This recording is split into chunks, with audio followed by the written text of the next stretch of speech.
Hola, ¿qué tal, Jacobs? Bienvenidos a un video más de el Jacob, donde pues al parecer pensaban que se iban a salir con la suya, que Dan Augusto, pues que lo humillarían en pleno Senado.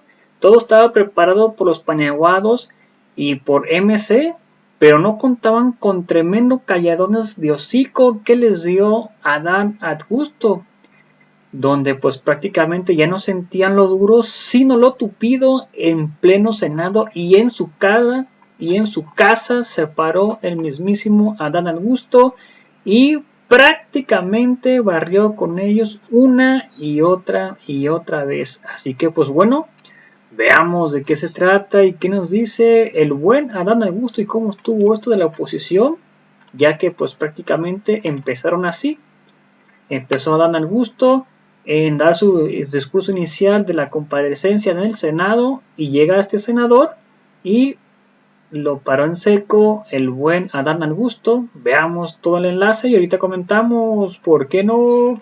Problema, el primer mandatario nos instruyó para atender personalmente este asunto, y como resultado de los acuerdos con las autoridades estatales y municipales, así como con los representantes de los diversos grupos productivos y sociales, se tomó la decisión de construir el segundo acueducto de la presa El Cuchillo y la presa Libertad para dar una solución de largo plazo a esta problemática. Mientras tanto, para reforzar las acciones inmediatas, la Secretaría de la Defensa Nacional aportó 100 carros tanque para abastecer a las colonias con más necesidad en 10 municipios. Si me permite leerla, senador,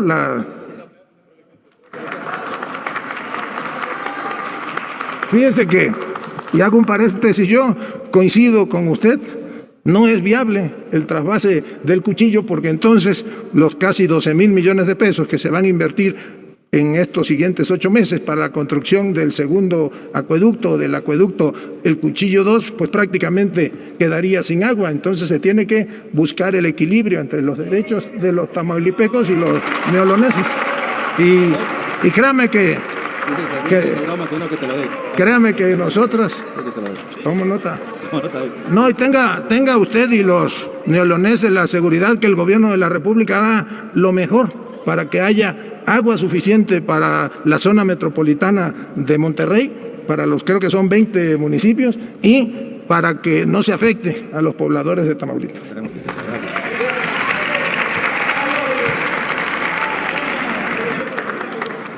Otro tema que destaca en las labores a realizar, pues es seguramente lo relativo a la crisis humanitaria provocada por las cada vez más nutridas caravanas de migrantes. Sin duda, con el reciente acuerdo que se alcanzó entre los presidentes de México y Estados Unidos, se van a intensificar las acciones que tienen que ver con los programas sociales, las inversiones productivas y los permisos de trabajo para ofrecer alternativas de solución a este lamentable problema. Por lo pronto, el Instituto Nacional de Migración, en coordinación con la Guardia Nacional, han redoblado sus esfuerzos para atender las demandas de los hermanos migrantes en el marco de la protección que exige el respeto a los derechos humanos, los cuales constituyen el núcleo de todas las acciones que se realizan en la Cuarta Transformación para fortalecer la gobernabilidad democrática. Como sé que solamente dispongo de 20 minutos y ya prácticamente se me agota el tiempo, yo le pediría al señor presidente de la mesa directiva que el texto que traigo aquí preparado pueda ser incluido como parte de la comparecencia, y desde luego que lo haga circular entre todos y cada uno de ustedes.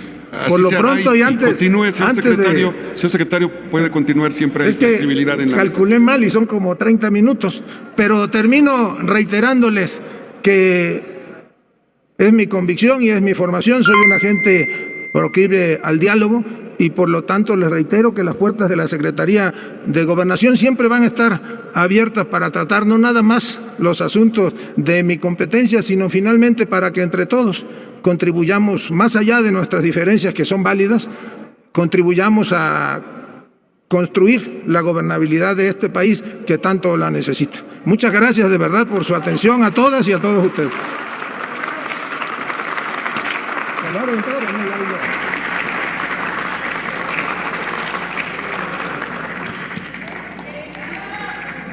Y ahí prácticamente empezaron con su cartelito,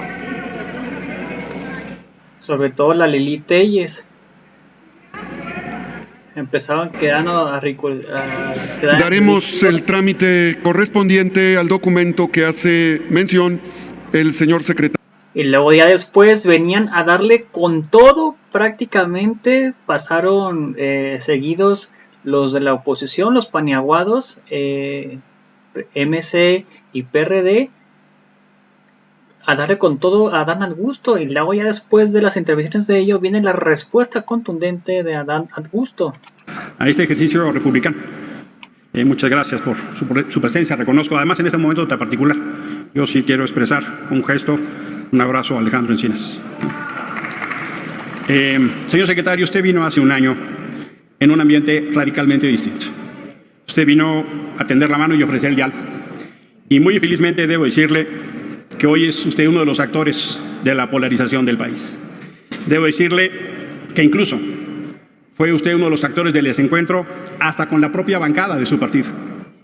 Si eso pasa con la bancada de su partido, ¿qué podremos esperar los de la oposición? Y es una certeza. Y también claro que me consta. Y también debo decir que es una enorme decepción que el ejercicio de sus atribuciones no sea para construir acuerdos en temas tan críticos como la seguridad. Es absolutamente sorprendente ver a una izquierda militarista.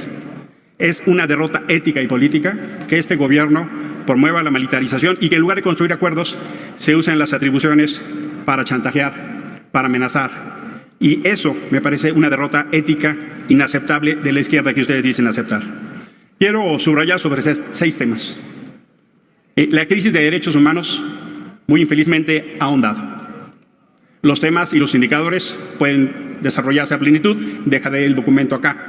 Pero los ataques a periodistas, los feminicidios, los ataques a defensoras y defensores de derechos humanos, ahí están.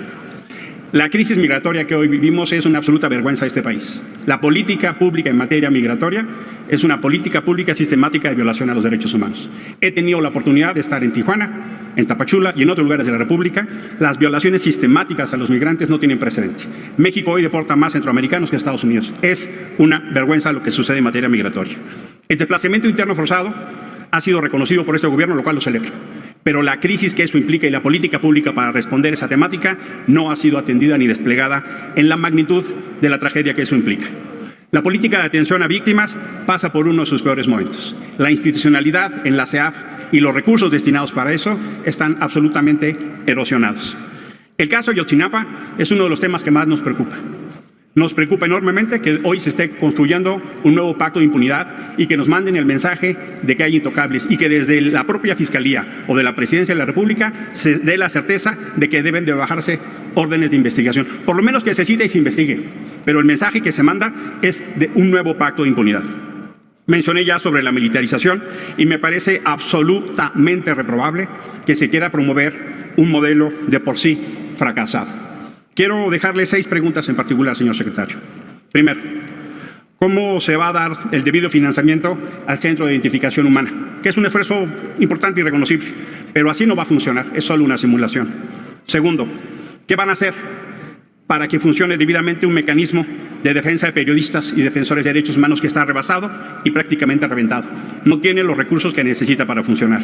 Tercero, ¿qué van a hacer para cumplir las recomendaciones del Comité en materia de desapariciones forzadas que vino a este país? Le entrego la comunicación que mandaron relatores y expertos de Naciones Unidas que dicen que justamente la militarización de la seguridad pública va en contra de las recomendaciones que se le emitieron al Estado mexicano. Cuarto, ¿qué van a hacer para evitar las violaciones sistemáticas a personas migrantes? Quinto, ¿qué van a hacer para que se apruebe la ley de desplazamiento interno forzado que está en esta Cámara? ¿Por qué su grupo mayoritario no la aprueba? ¿Por qué no hablan con Hacienda, que parece ser quien la detiene? La reconocieron en la Cámara de Diputados y está aquí durmiendo. ¿Por qué no se aprueba una ley que está aquí? Solo depende de la voluntad de la mayoría para que se apruebe y no la han querido aprobar. Termino. ¿Por qué se insiste? ¿Por qué se insiste en cometer fraudes a la Constitución? El tema de la militarización y el tema de la consulta son solo 2 ejemplos. Le dejo el texto completo que le pido al presidente pueda ser incluido debidamente en el diario de los debates. Por su atención, muchísimas gracias. El Grupo Parlamentario del PRD lo saluda y por supuesto también saluda a los señores subsecretarios que lo acompañan y a todo su equipo de trabajo.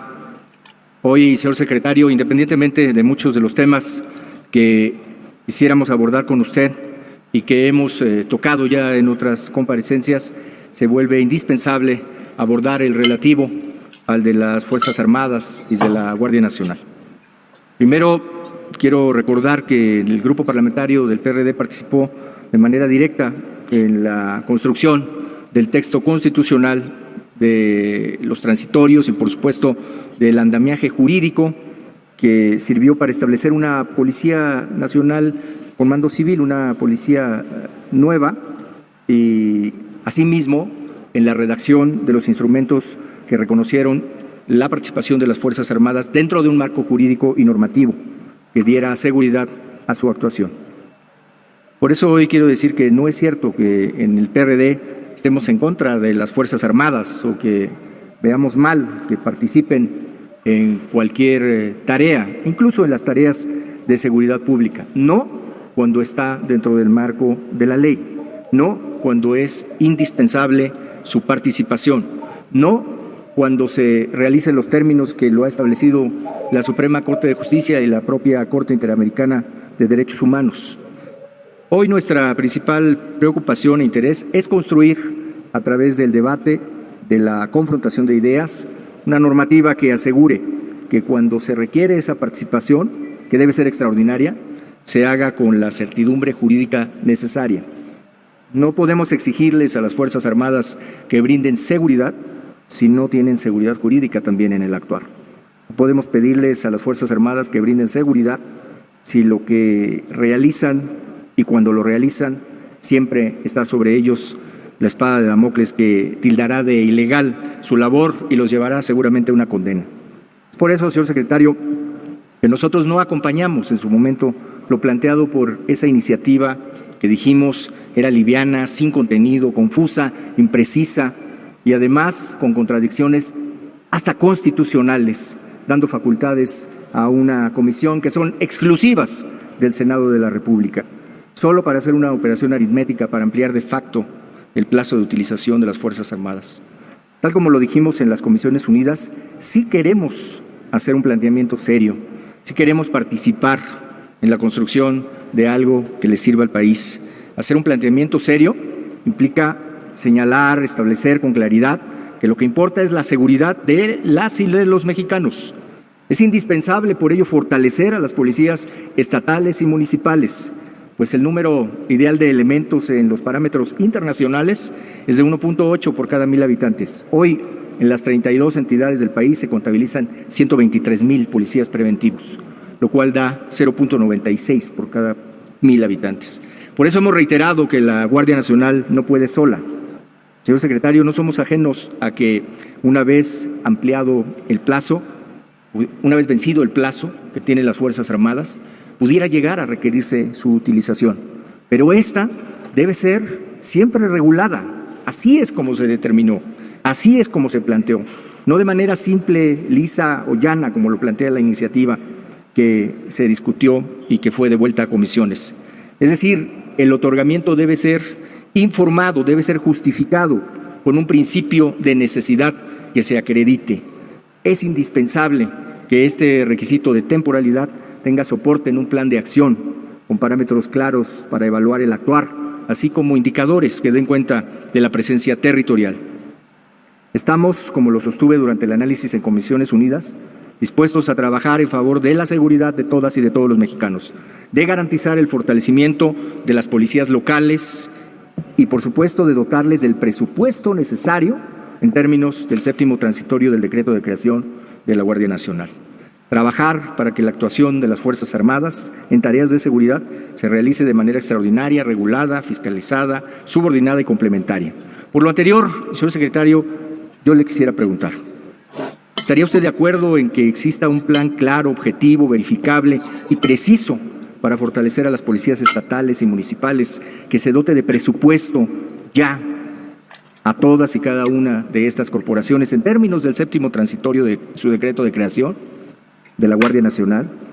2, ¿estaría usted de acuerdo en que se realice una evaluación permanente, periódica, de la base de la conformación de la Guardia Nacional, el progreso eventual para poder llegar al retiro efectivo de las Fuerzas Armadas, una evaluación distinta de la que se refiere al 76, fracción sexta de la Constitución de los Estados Unidos mexicanos. Y finalmente, si estaría usted de acuerdo en que se tenga un marco normativo claro y expreso que se construya dentro del consenso. Por sus respuestas, por su presencia. Muchas gracias, señor secretario. Gracias, señor senador. Día de hoy. Escuché con mucha atención su presentación y debo decir que me llamó poderosamente la atención el inicio de la misma. Decía usted dos cosas que son fundamentales para la República. El primero es la interlocución con el Poder Legislativo. Suscribo la importancia del mismo con todas sus letras, lo promuevo y lo exhorto una vez más, secretario, a que hagamos de la interlocución con el Poder Legislativo no la excepción, sino la regla del entendimiento entre los poderes públicos. Hay que decirlo autocríticamente, en lo que va de su encargo como secretario de Gobernación, la relación ha sido menor y me parece que le haré muy bien a la vida pública del país recobrar los buenos oficios de la política para tratar de sacarle el mejor provecho posible y atender los problemas de México. Pero segundo, me llama mucho más la atención la visión que usted le imprime a su concepción de la política. Palabras textuales, dice usted: en este país hay dos visiones sobre México. Pensar en dos visiones es reducir el problema de una forma en la que no va a ser posible el abordaje de los grandes temas que tiene México. Yo no creo que en este país haya dos visiones del país. Lo que creo es que hay muchas visiones del país y desde Movimiento Ciudadano nos vamos a empeñar en reivindicar la pluralidad del país y la diferencia de opiniones para atender los distintos problemas de la vida pública. Si nosotros seguimos alentando el relato de la polarización y de la confrontación, lo decimos de una vez, va a ser imposible entrar a un proceso de construcción positivo, porque la política no es pensar en absolutos, es pensar en la posibilidad de conciliar con las distintas opiniones. Y yo creo que le ha hecho muchísimo daño a este país que desde el poder público se aliente todos los días el discurso de la polarización, porque la confrontación no lleva absolutamente a ningún lado. El diálogo público y el diálogo republicano justamente lo que implica es la posibilidad de conciliar en la diferencia. Y si usted, secretario, como titular de la Secretaría de Gobernación, tiene esa disposición, sepa que desde Movimiento Ciudadano vamos a estar siempre en la mejor disposición de aportar lo que creemos son soluciones para el país, pero todo ese discurso de la reconciliación nacional con el que abrió este sexenio quedó prácticamente en el olvido. Y yo lo digo con mucha responsabilidad. ¿Cómo vamos a enfrentar los problemas de este país en un escenario de franca polarización política? No hay manera de resolver los problemas de este país si no entendemos que la pluralidad juega un papel importante en la vida pública del país. Déjeme entrar al tema que, aunque no es el único tema, sí me parece es el tema más apremiante en este momento en el país y que es el problema de la inseguridad. Usted sabe, señor secretario, porque además lo siguió muy de cerca, que la semana pasada este Senado vivió un episodio que tuvo una gran atención de la vida pública. Por cierto, un escenario marcado justamente por esta visión maniquea de la polarización, donde parecía que desde el gobierno se alentaba o se estigmatizaba a quienes teníamos una visión crítica y una posición diferente sobre la minuta que venía de la Cámara de Diputados, que viene de la Cámara de Diputados y que plantea el aumento del tiempo en que las Fuerzas Armadas pueden asumir funciones de seguridad pública. Y lo dijimos nosotros en muchas ocasiones, reiteradas veces, no en el debate parlamentario, sino durante los últimos meses. Lo que debería estar debatiendo este Senado de la República no es el quinto transitorio, sino el séptimo transitorio que obliga al gobierno, a los gobiernos estatales, al gobierno federal y a los gobiernos municipales al fortalecimiento de sus policías. Nosotros estamos plenamente convencidos y lo sostenemos, no nos da miedo decirlo, aunque nos acusen de todo lo que se le ocurra al gobierno en turno, que la respuesta al problema de la inseguridad no está en la ampliación del tiempo de las Fuerzas Armadas, sino en encontrar los mecanismos de fortalecimiento de las policías. Y por eso la única pregunta, secretario, la única pregunta que tenemos desde Movimiento Ciudadano es si, aprovechando la pausa que por distintas razones hizo este Senado de la República, donde esa minuta que proviene de la Cámara de Diputados se regresa a las comisiones, si en esa pausa logramos hacer un esfuerzo de construcción que le sirva a México para atender frontalmente el problema de la inseguridad. Porque ¿cuál es el riesgo que tenemos, secretario? Que si seguimos jugando vencidas, pues a lo mejor ganan ustedes, a lo mejor gana el bloque de contención, pero seguramente va a perder México, porque no vamos a atender frontalmente el problema de la inseguridad, y de eso se trata. Resumo la pregunta, secretario. ¿Estaría usted, a través de su dependencia, a revisar y corregir la estrategia de seguridad pública, que implica fortalecer a las policías locales, dotarlas de recursos, capacidades y herramientas, y no abandonarlas como ha sucedido estos 4 años, si estaría dispuesto a consolidar a la Guardia Nacional como una instancia civil y garantizar que las Fuerzas Armadas asuman única y exclusivamente sus facultades constitucionales. Si es así, aprovechemos las horas, aprovechemos los días. Va a contar siempre con la disposición de Movimiento Ciudadano, pero si lo que sigue imperando en la República, en el diálogo parlamentario, es la cerrazón, concluya. No cuenten con nosotros, porque no vamos a convalidar nosotros la prolongación del fracaso. Se lo digo con mucho respeto. Muchas gracias. En 2018, este país votó con mucha fuerza y el gobierno que usted representa, el presidente López Obrador, fue quien encabezó o supo encabezar esa esperanza de cambio de los mexicanos. Nosotros, desde el Partido Acción Nacional, tenemos una visión distinta, pero coincidimos en que México necesitaba cambiar. Los mexicanos salieron y votaron hartos de lo que consideraban un país en donde faltaban oportunidades, en donde existía mucha desigualdad, en donde había muchas situaciones que no representaban lo que ellos creían que debe de ser. Yo coincido, nosotros coincidimos. Es por eso que hoy no podemos más que lamentar profundamente el que se haya tirado a la basura esa esperanza de cambio de millones y millones de mexicanos. Tenían la mesa servida, respaldo popular, mayoría en ambas cámaras, toda la fuerza para poder cambiar a este país, pero simple y sencillamente no quisieron. Les ha faltado disposición para cambiar las cosas. ¿Y por qué lo digo? Yo sé que el presidente es muy popular, pero es popular, lo dicen todas las encuestas, por características personales. La ciudadanía le reconoce a él en lo individual características personales. Pero aún en esas encuestas de percepción, ya la percepción de los ciudadanos es negativa frente a los resultados del gobierno. ¿Estás mejor en economía? No. ¿Estás mejor en seguridad? No. ¿Estás mejor en salud? No. ¿Estás mejor en educación? No. La verdad es que ha resultado un fracaso el gobierno que prometió una transformación. Con indicadores en la mano y con profundo respeto, porque se puede diferir y se puede hablar en tanto hables con respeto. Y eso es lo que hoy venimos a hacer aquí, porque este no es un centro de exhibición, es un escenario de rendición de cuentas, y al menos nosotros nos tomamos en serio nuestra responsabilidad y nuestra obligación. Con indicadores en la mano en materia económica, pues es brutal la crisis que hemos tenido. Hay 4 motores de la economía: el consumo, la inversión, el gasto público y el comercio exterior. Y los 4 se nos apagaron. Y en muchos casos, por lo que dejó de hacer el gobierno. Una y otra vez se les dijo, hay que fomentar el consumo, ingreso básico, seguro de desempleo ante la crisis. No. Nos alcanza con el programa de adultos mayores. Bienvenido el programa, nosotros lo votamos a favor. De hecho, se logró la reforma constitucional por los votos de la oposición y el impulso del gobierno. Pero no es suficiente, porque hay millones de mexicanos que no tienen 65 años. Tienen mucho menos y no recibieron ningún apoyo. La inversión, que en efecto se cayó con el COVID, se cayó desde antes. Los indicadores ahí están. ¿Por qué? Porque el sector productivo se espantó ante un gobierno que genera incertidumbre y que parece empeñado en confrontar a quienes están generando los empleos en el país. Y no entendiendo que es ahí donde se genera la fuente del alimento y el techo para las familias mexicanas. En materia de gasto público, pues están obsesionados con Pemex, pero en el resto de los estados no hay inversiones productivas que estén generando competitividad. Y así me puedo seguir. Eso nos ha llevado a que hoy, mientras yo estoy aquí parado y hablando con usted, 13 millones de mexicanos tienen una de 3 condiciones: o no tienen empleo, o están subocupados, es decir, tienen menos horas de trabajo y menos días a la semana de trabajo de las que necesitan para sacar adelante a su familia, o tienen disposición de trabajar y no encuentran trabajo en este país de López Obrador, no en el país del pasado neoliberal.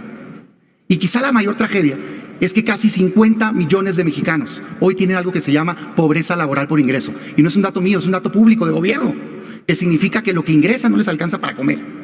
En este gobierno de primero los pobres. Entonces no están bien las cosas. En materia de salud tenemos 35 millones de mexicanos que no tienen acceso a un servicio básico de salud. 35. Y en efecto, no era perfecto este país. Había muchas fallas, pero ganaron para cambiar la realidad. Les entregaron un país con 20 millones de mexicanos en esa situación. Hoy tenemos 35. ¿Qué pasó? Hoy anuncian que el IMSS, Bienestar o no sé cómo se llame, ya no estamos para anuncios, estamos para resultados. En educación se empeñaron a la contrarreforma educativa y hoy lo que vemos es niños que han perdido más de un año de educación, un enfoque a una ideología partidista en la educación y un rechazo a todo lo que implique una mejora en la calidad. No es correcto eso. Y el tema quizá más delicado es el de la inseguridad que hoy está debatiéndose aquí. Seguramente conoce la iniciativa que supuestamente presentó los diputados del PRI, que dice el presidente que él presentó. La verdad es que no me, sorprende esta confusión, porque a veces es difícil diferenciarlos. Pero hoy esta minuta que tenemos aquí es una minuta negativa en la Cámara de Diputados. Es una minuta negativa, dañina. Con permiso, ahorita voy a terminar. Porque continúa por una ruta que ha fracasado en este país. La política de militarización del país ha fracasado no hoy. Yo no tengo miedo en aceptarlo. Desde hace 16 años. El último gobierno emanado de mi partido, fracasó en su política de seguridad pública. Tuvo una buena intención de combatir al crimen organizado, pero faltó resultados, es evidente. Lo continuó el pasado sexenio y lo que no me cabe en la cabeza es por qué lo continúa este, que prometió un cambio. Militarizar y militarizar y militarizar más el país nos ha llevado a un fracaso en seguridad pública. Hoy tenemos más de 120,000 homicidios dolosos, la mayoría a manos del crimen organizado, y no basta con señalar, es que en tal estado, que es de tal color. El crimen organizado, combatirlo es facultad del gobierno federal.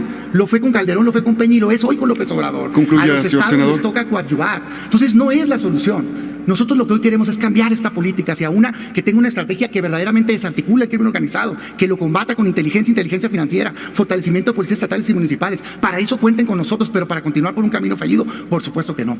Nosotros hoy proponemos rechazar esa minuta porque está manchada con el uso político de la justicia, secretario. Es evidente lo que pasó en la Cámara de Diputados. Concluyo, es evidente, porque yo no soy ni fiscal ni juez para andar exonerando ni culpando a nadie, pero había un ataque brutal en contra del diputado federal y dirigente nacional del PRI que desapareció en el momento que presentó esta iniciativa para prolongar la militarización del país que quería el gobierno, y eso no es correcto, porque si era culpable es un pacto de impunidad y si era inocente entonces es un abuso de la justicia, y eso no debe pasar en el país. Por ese solo hecho debe ser rechazada. Nosotros no la vamos a votar a favor. Concluya, Pero hoy le senador. proponemos y le preguntamos, ¿están ustedes dispuestos a verdaderamente resolver de fondo el problema de la inseguridad? Porque nosotros sí. Nosotros vamos a votar en contra, secretario, de esa minuta por ese motivo, y también porque no hay nada que se le pueda redactar, y concluyo, a un transitorio, porque ya la reforma constitucional se dio. Decía que era una Guardia Nacional Civil y se hizo militar, al grado que ya cambiaron la ley. Decía que se iba a fortalecer policías estatales y municipales y se les bajó el Concluya, señor presupuesto de senador, 21,000 por favor. a 8,000. Concluyo, presidente. Es un tema importante. Entonces no hay nada que nos haga creer que si se redacta algo distinto se va a cumplir. Pero sí tenemos de aquí a marzo del 2024 para hacer un lado ello y abrir un debate nacional de cómo sí cambiar la estrategia de seguridad pública en este país con una estrategia que pueda desarticular el crimen y fortalecer policías estatales y municipales. Y fíjese bien lo que le voy a decir, secretario, y le pregunto, ¿estarían ustedes dispuestos a acabar de una vez por todas con este debate temporal de la participación de las Fuerzas Armadas en México? Hagamos lo que se tiene que hacer. Regulemos en una ley la facultad Concluya, expresa. señor senador, 8 minutos, 13 segundos. Concluyo, presidente, concluyo.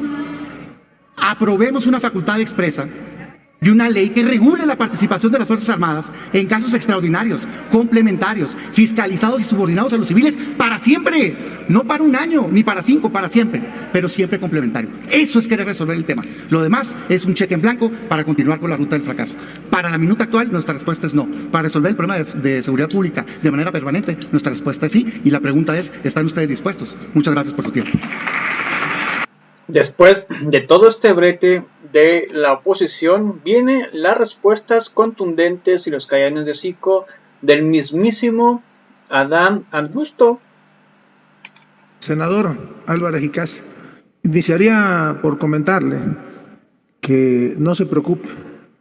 Desde luego que vamos a atender las, creo que son 85 recomendaciones de los organismos internacionales respecto a las desapariciones forzadas. Nosotros somos un gobierno que cumple, que intenta hacer las cosas bien, estamos comprometidos a hacerlas de distinta manera. Ya algún día le comentaré del desastroso estado en que este gobierno encontró las recomendaciones que se recibieron por las anteriores administraciones, pero quiero decirle a usted y a todos los integrantes de este Senado de la República que vamos a dar respuesta puntual a las 85 recomendaciones.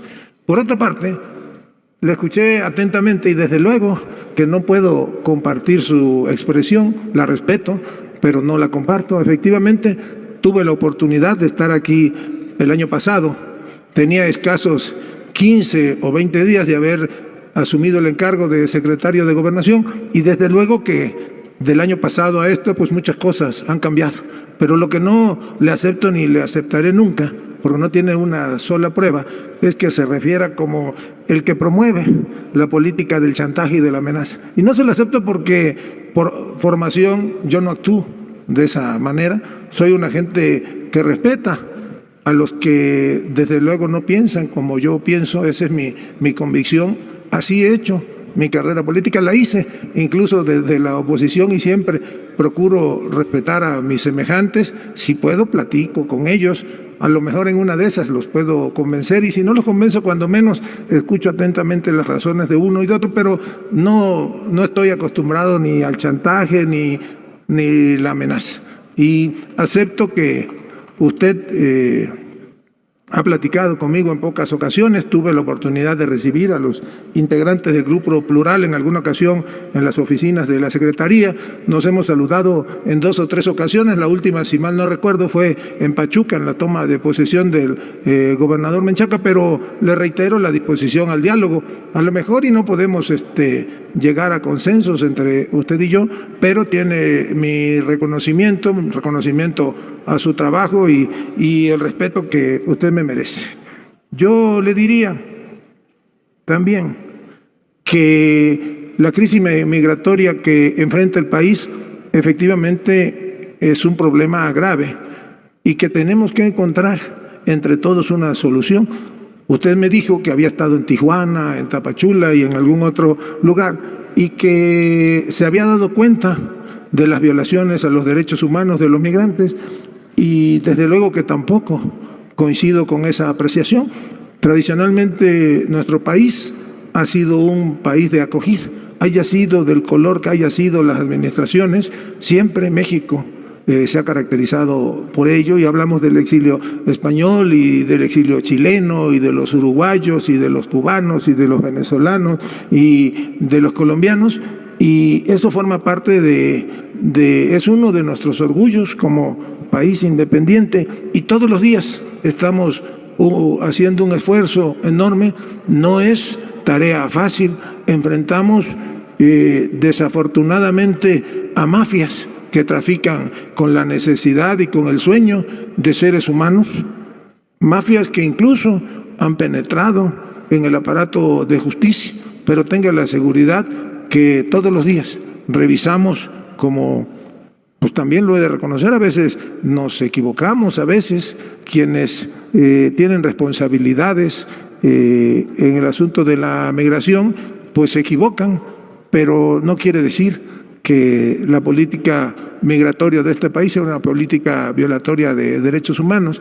Le ofrezco incluso, vamos juntos a todos los estados fronterizos del país, pero no a una visita turística, vayamos y encontremos entre todos sus mejores soluciones. Senador Mancera, desde luego, imagínese usted si nosotros no estaríamos de acuerdo en lo que usted nos propone.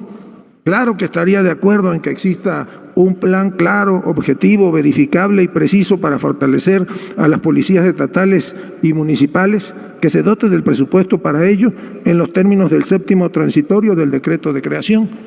Yo creo que tendríamos que aprovechar el momento y buscar construir entre todos, aprovechar que hay una minuta aquí ahora en comisiones, y a lo mejor podemos, desde el mismo 5º transitorio, en un primer esfuerzo, sentar las bases, y posteriormente creo que debiera de asumirse una responsabilidad compartida, y si es necesario ir hacia una reforma del 7º transitorio, debiera hacerse.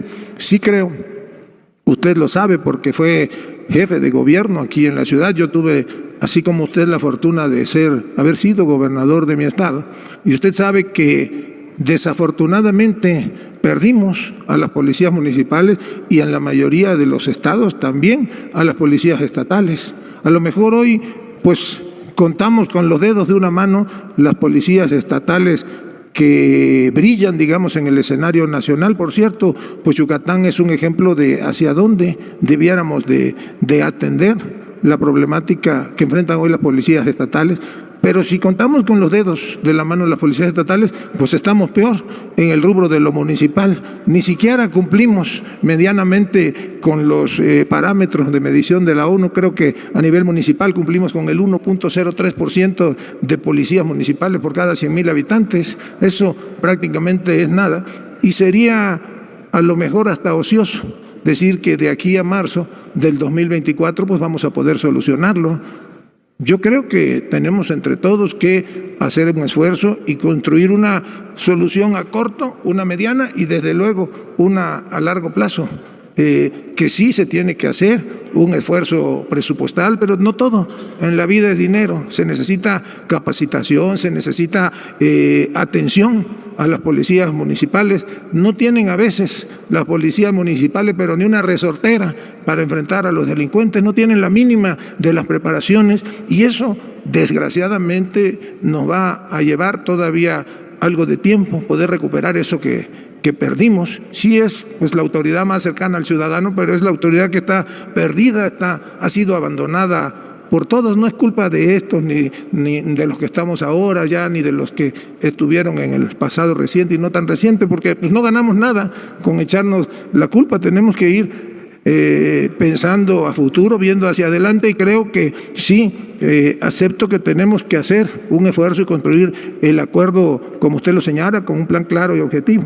También le diría que claro que estamos de acuerdo en que se realice una evaluación permanente del avance de la conformación de la Guardia Nacional. Es algo en la que hemos incumplido todos, pero que es necesaria, porque el debate no es nada más si se militariza o no, sino la realidad es qué tanto se ha avanzado. No hay verdaderamente en estos momentos en el país ninguna policía tan capacitada, tan entrenada, tan con un sentido del orden como la que podemos tener en la Guardia Nacional. Entonces, pues evaluemos, y si nos hemos equivocado, pues rectifiquemos entre todos. No es como erróneamente comentaba el senador Cepeda, que decía, pues ya le van a echar la culpa al gobierno de uno u otro, pero no, pues yo podría decirles aquí, por ejemplo, que pues que acaso no ven cómo está Guanajuato, pero no es ese el caso. Yo creo que es buscar las coincidencias, es tendernos la mano, porque los mexicanos nos están demandando ahí en la calle que trabajemos para resolver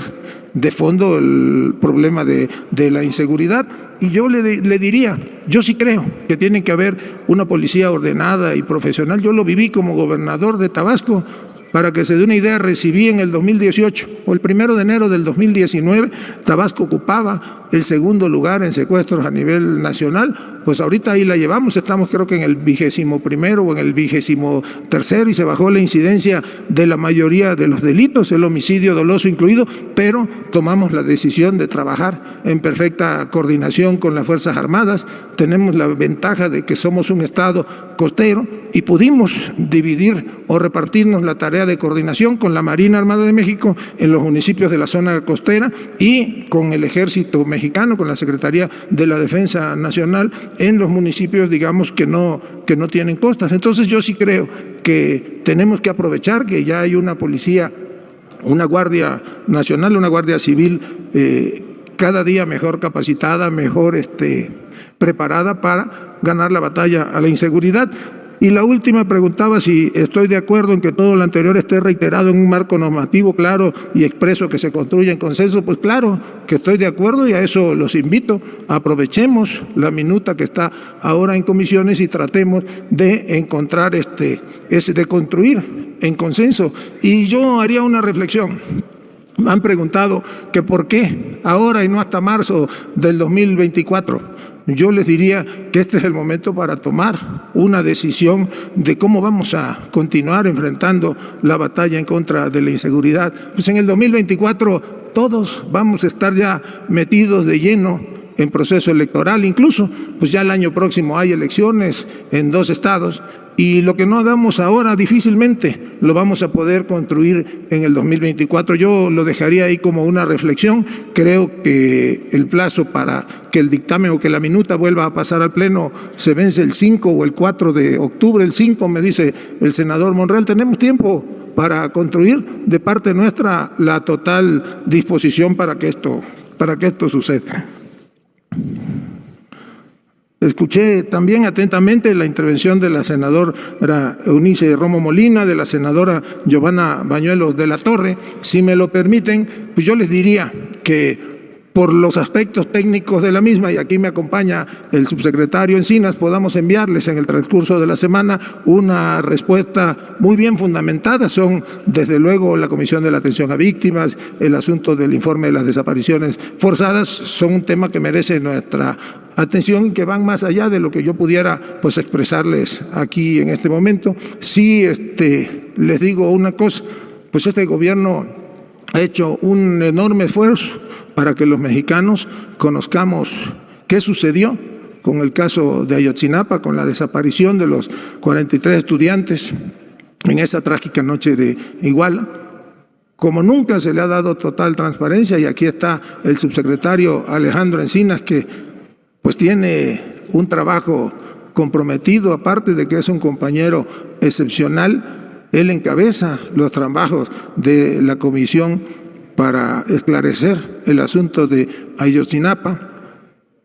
Les diría que tiene toda la confianza del presidente de la República y tiene el reconocimiento de los mexicanos por ese esfuerzo, y que no veamos, y eso se lo respondo a otro senador, fantasmas donde no los hay. Vino aquí a decir que se habían cancelado no sé cuántas órdenes de aprehensión para encubrir a militares o algo así. Pues a lo mejor si nos metemos a un curso de procedimiento penal entendemos que el Ministerio Público, que tiene el monopolio de la investigación en este país, pues tiene la facultad para solicitar a un juez que se giren órdenes de aprehensión, pero tiene también la facultad para solicitar que se retiren determinadas órdenes de aprehensión si estas no han ejecutado, y que se abra lo que se conoce como una compulsa, esto es, que quede abierta una averiguación para que pueda irse perfeccionando, y el día de mañana decidirá si vuelve a pedir o no pide órdenes de aprehensión. Entonces yo creo que en este asunto tan delicado lo mejor es pues no comer ansias, tener paciencia y prudencia, y tener confianza en que estarán las instituciones encargadas de procurar y de impartir justicia a la altura de las circunstancias. Aquí no se va a encubrir a nadie, no se va a encubrir a nadie, y ahí tampoco comparto la expresión de que el responsable es el ejército. No. ¿A poco si un senador saliendo de aquí atropella a un ciudadano y lo mata, el responsable va a ser el Senado de la República? No, pues va a ser el senador que haya cometido esa imprudencia al conducir. Pues desde luego que hay en este momento 4 elementos del ejército mexicano, pero no quiere decir, y ahí está el informe que es público, que haya sido una acción concertada del ejército mexicano. Para bien de este país y para bien de los mexicanos, pues ha evolucionado esa institución que es el ejército mexicano. Como nunca hay respeto a los derechos humanos, se trabaja de otra manera. No veamos fantasmas, esos a lo mejor los podemos encontrar allá en los países de América del Sur o en otras latitudes, pero en este país, con todo por lo que hemos pasado, pues ya se ve muy lejana la oscura noche del 68 o del 70. Se actúa. Afortunadamente hay un ejército mexicano, unas fuerzas armadas que actúan de manera institucional, con lealtad a la patria. Ayudémoslo, necesitamos a un ejército que, así como lo dicen todas las mediciones, imagínense nuestro orgullo, el 80% de los mexicanos dicen que están de acuerdo con el ejército mexicano, el 82% con la Marina, y creo que el 76% con la Guardia Nacional. Pues ahí está lo que tenemos que hacer, darles la confianza a todos ellos, y en el caso Ayotzinapa, pues tener confianza en quienes tienen la tarea de procurar y de impartir justicia.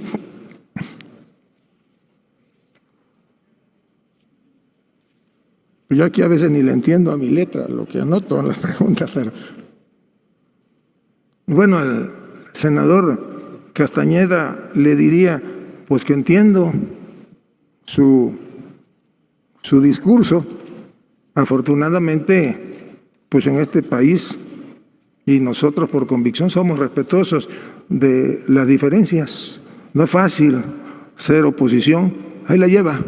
Yo se lo digo con todo respeto, pues no tenemos ninguno de nosotros el monopolio del corazón de los mexicanos. Ni todos somos buenos, ni todos somos malos, nadie quiere un país polarizado. Lo que queremos es un país que se construya entre todos. Ahora sigo, nada más que déjeme leer qué dice la pancarta. A nuestro amigo, compañero y amigo Américo Villarreal, precandidato a gobernador, construyendo el proyecto. Pues Américo va a ser, aunque les duela, un gran gobernador de Tamaulipas.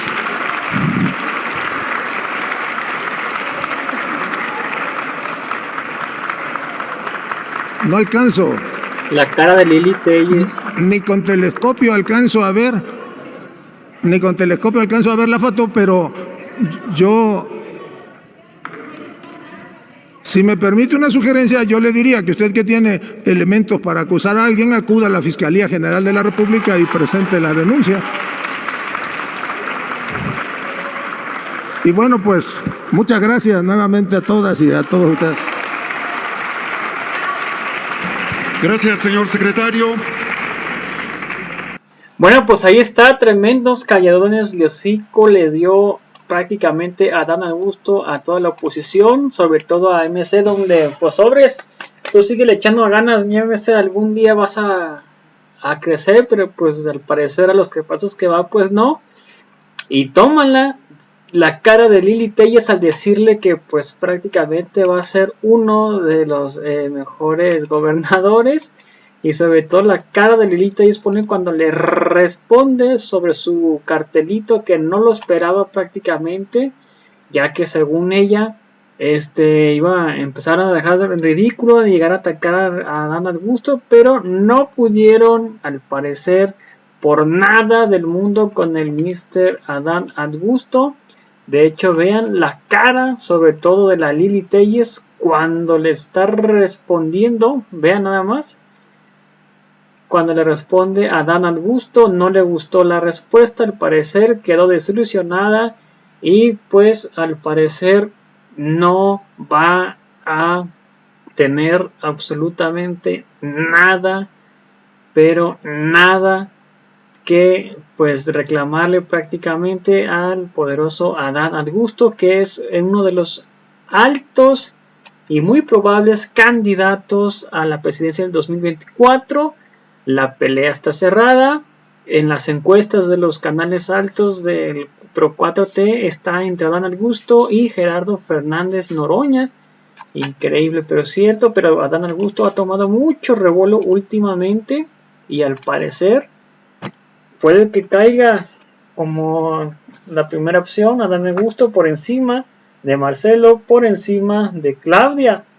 Así que no sé ustedes qué opinen al respecto de esto. Prácticamente Adán Augusto sería como la continuación de AMLO, seguiría al pie de la letra las tareas que ha hecho AMLO, y pues con esto pues prácticamente estaríamos al parecer también en buenas manos con Adán Augusto. Así que no sé ustedes qué opinan al respecto de esto.